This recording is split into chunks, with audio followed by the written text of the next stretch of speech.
bukan untuk cari uang, bukan untuk cari ketenaran, tapi aku hanya ingin sampaikan saja, terutama kepada saudaraku yang masih Kristen, yang masih doyan makan babi kecap. Saya sampai sekarang nggak ngerti satu hal. Ada apa ada orang di dunia yang benci kepada Yesus?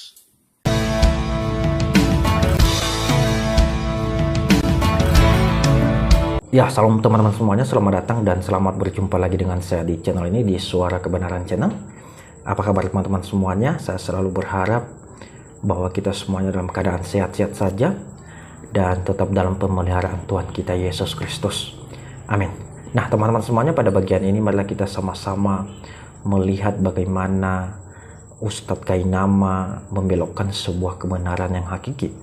Kita tahu bahwa Ustadz Kainama ini seringkali memelintir ayat-ayat Alkitab dan seringkali mencari-cari kesalahan di dalam kekristenan. Bahkan di dalam video kali ini Bapak Ibu, dia mengatakan bahwa Yesus itu bukanlah Tuhan. Dia mengatakan bahwa Yesus itu hanyalah seorang nabi saja. Dia adalah seorang utusan. Dia seperti manusia biasa, sama seperti kita.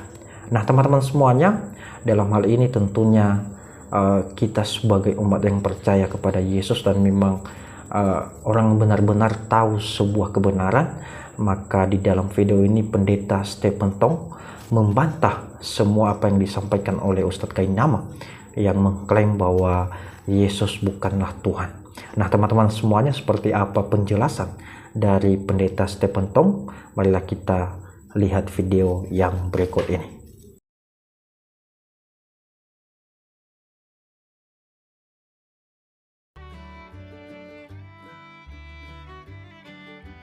Bukan untuk cari uang, bukan untuk cari ketenaran, tapi aku hanya ingin sampaikan saja, terutama kepada saudaraku yang masih Kristen, yang masih doyan makan babi kecap, masih suka ketok-ketok anjing dibumbuin lalu dimakan, yang masih suka minum botol-botol kamar dengan merek cap tikus, cap kucing, cap apa, topi miring, topi lurus, segala macam.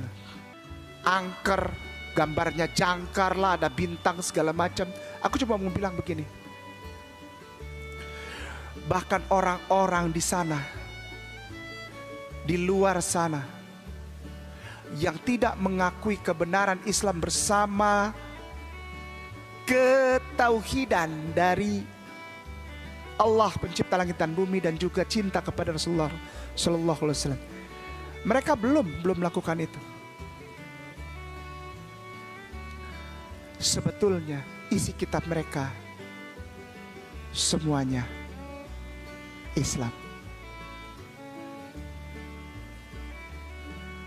Insya Allah kalau saya datang lagi nanti saya bongkar dalam waktu setengah jam. Isi kitabnya itu semuanya Islam. Tidak ada yang isinya agama Kristen, tidak ada Katolik, tidak.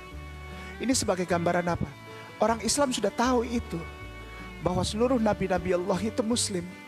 Masalah dia Yahudi, masalah dia keturunan Israel, it's not a big deal gitu. Itu bukan urusan orang Islam, itu urusan Allah. Tapi orang Islam lah yang memuliakan setiap nabi itu. Dan hanya orang Islam yang bisa menjaga hubungan toleransi pada tempat yang proporsional. Di luar Islam tidak ada. Tidak ada. Hahaha, makasih ya Ustadz. Semoga yang Ustadz katakan jadi kenyataan. Makasih ya atas doanya agar umat Islam bisa toleransi yang proporsional. Toleransi yang proporsional, apa pula ini?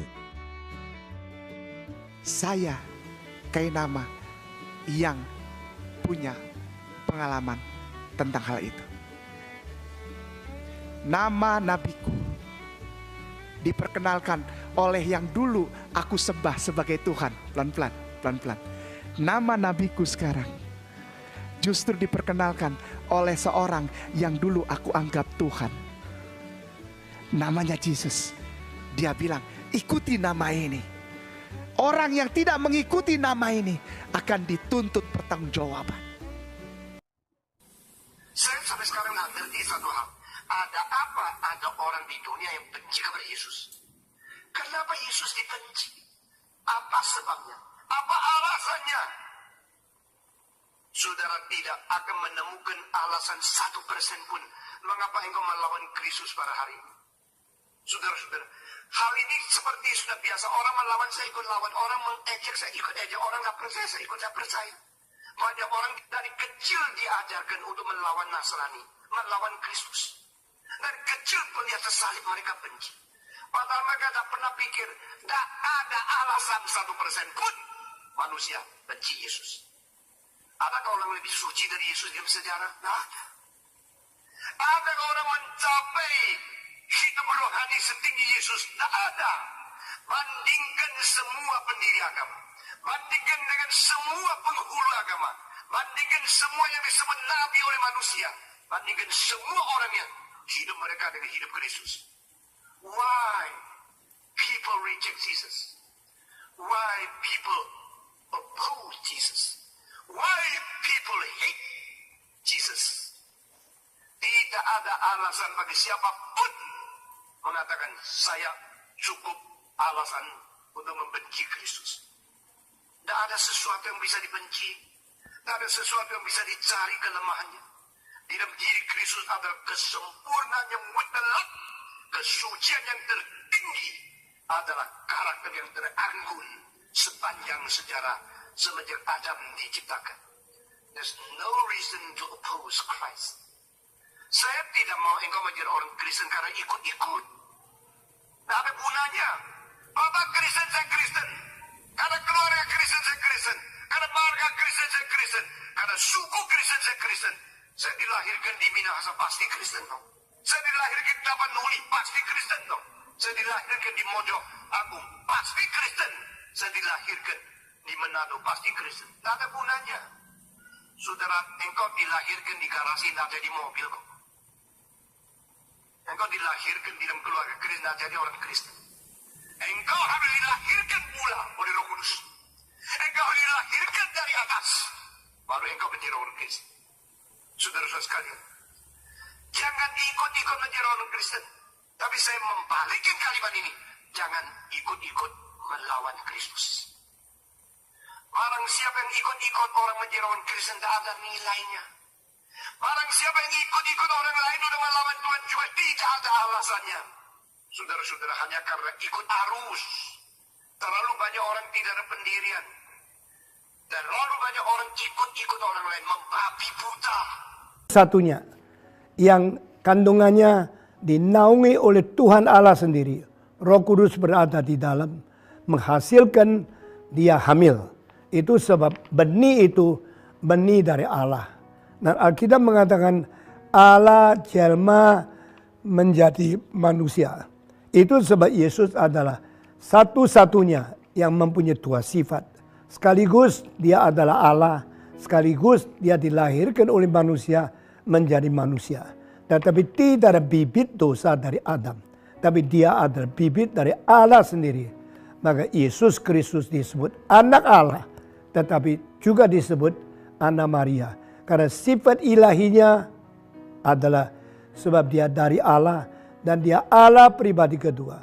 Sifat manusianya adalah karena Roh Kudus meminjam rahimnya melahirkan dia.